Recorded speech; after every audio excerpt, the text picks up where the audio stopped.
Mira, terreno.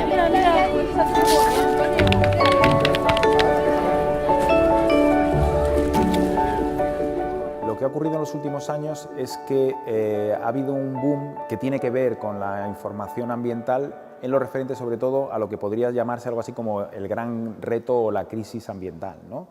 Esa crisis ambiental tiene un momento muy importante que es prácticamente entre 2006 y 2007, donde la temática del cambio climático emerge como un tema clave e importante de la agenda periodística informativa, ¿no?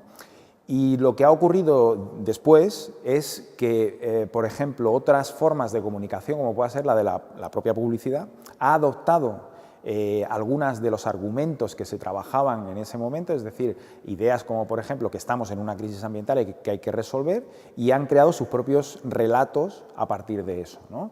Entonces, lo que ha ocurrido realmente es un punto de inflexión, en el cual se empieza a hablar de la crisis ambiental durante un tiempo, y lo único es que, eso sí, ese tiempo duró lo que duró el momento previo a la crisis económica de 2008, es decir, a partir de 2008 los temas claves son la economía y el sustento diario, por decirlo de alguna manera, y a partir de entonces empieza a tener mucho menos predicamento e importancia los temas ambientales, ¿no? Y se nota bastante en los medios de comunicación.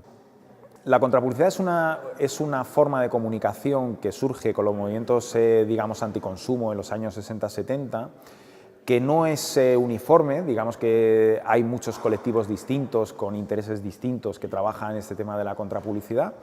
En algunos casos es incluso solo casi un formato lingüístico, por decirlo de alguna manera, porque es una especie de herramienta artística de comunicación, y en otros casos es una herramienta pues, no sé, de reivindicación social, etc., ¿no?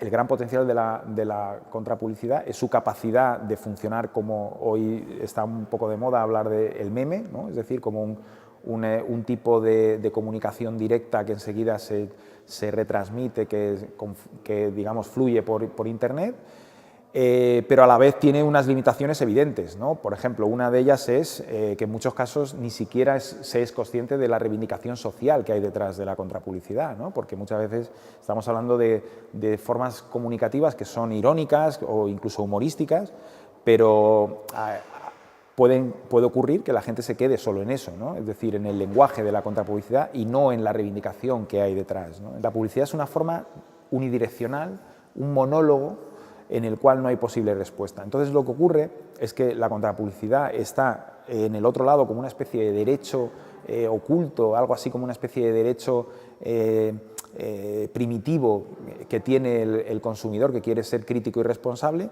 para poder justamente responder a ese monólogo.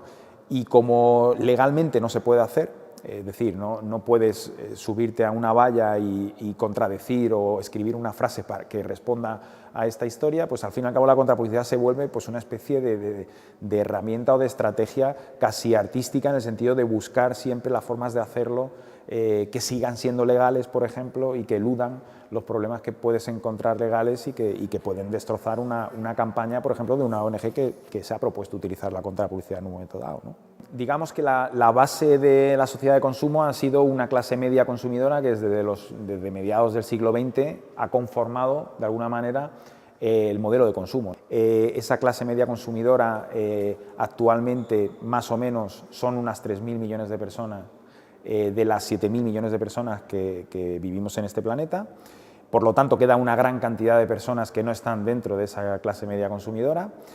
Y lo interesante es un poco que la evolución que se pronostica, ¿no? Por ejemplo, desde la ONU, en los próximos 15 años, se está pronosticando que esa clase media consumidora pase de 3.000 millones a 7.000 millones, donde solo 5.000 millones podrían ser incluso de lo que se llamarían los países en desarrollo, ¿no? Sobre todo, por ejemplo, India, China, etc., ¿no? Es decir, que lo que estamos viendo es una transformación tremenda no solo de lo que se llama globalización, sino de que los modelos de consumo occidentales se están extendiendo a una velocidad verdaderamente increíble en estos últimos años, ¿no? Son modelos de consumo que, a pesar de ir y de conllevar pues todos los desastres que conocemos, por ejemplo la crisis ambiental que ahora mismo estamos sufriendo, el cambio climático, etcétera, siguen siendo modelos de consumo idealizados en muchos países en vías de desarrollo. Que los países que ya, digamos, de alguna manera han pasado a esa sociedad de consumo y que son parte clave de esa sociedad de consumo, tendrían que ser los que están dando lecciones de otra forma de consumir, pero no lo están haciendo. Es decir, las reducciones y el cambio de modelo que tendría que hacerse en países, los llamados países del norte, como no está ocurriendo, pues de alguna manera no hay un mensaje que diga de alguna manera no sigáis este camino a los países en desarrollo, y lo que se está haciendo es todo lo contrario, imitar un poco los grandes errores cometidos por los países del norte en un crecimiento y un despilfarro bestial en el modelo de consumo. Hay temas muy interesantes como son, por ejemplo, la no aceptación de que estamos realmente en una crisis ambiental, a pesar de que todo muestra signos de que vamos hacia cierto tipo de colapso ambiental, ¿no? Por la escasez ya de recursos energéticos, por los grados de contaminación en todo tipo de elementos, es decir, tanto en el agua, en el aire, etcétera. Eso existe en los medios de comunicación, se habla de ello, la gente tiene sensación de que se está hablando de todo esto, pero sin embargo muchas veces no se trata este tema con profundidad, incluso a veces se da ciertas ideas en programas serios, por ejemplo de televisión, donde se entra a debatir la propia existencia del cambio climático y de la crisis ambiental. Es una corriente muy potente que se llama el negacionismo, ¿no?, del cambio climático. Genera dudas sobre si esta línea, aceptada como una línea científica que es capaz de prever los efectos que va a tener el cambio climático, se pone en duda con otras supuestas corrientes científicas que no se sabe muy bien muchas veces de dónde salen, que dicen que en todo caso los cambios que se están produciendo no se deben a la mano del hombre, etcétera, ¿no?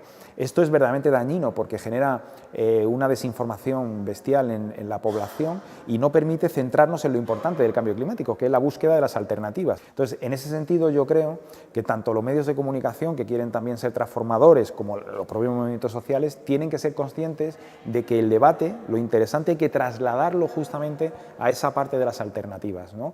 Aceptemos que estamos en una crisis ambiental y que lo que nos queda por hacer es buscar alternativas, ¿no? ¿Cómo lo hacemos? ¿Cómo lo vamos a hacer? ¿Qué tipo de alternativas? Eso es realmente lo que ahora importa.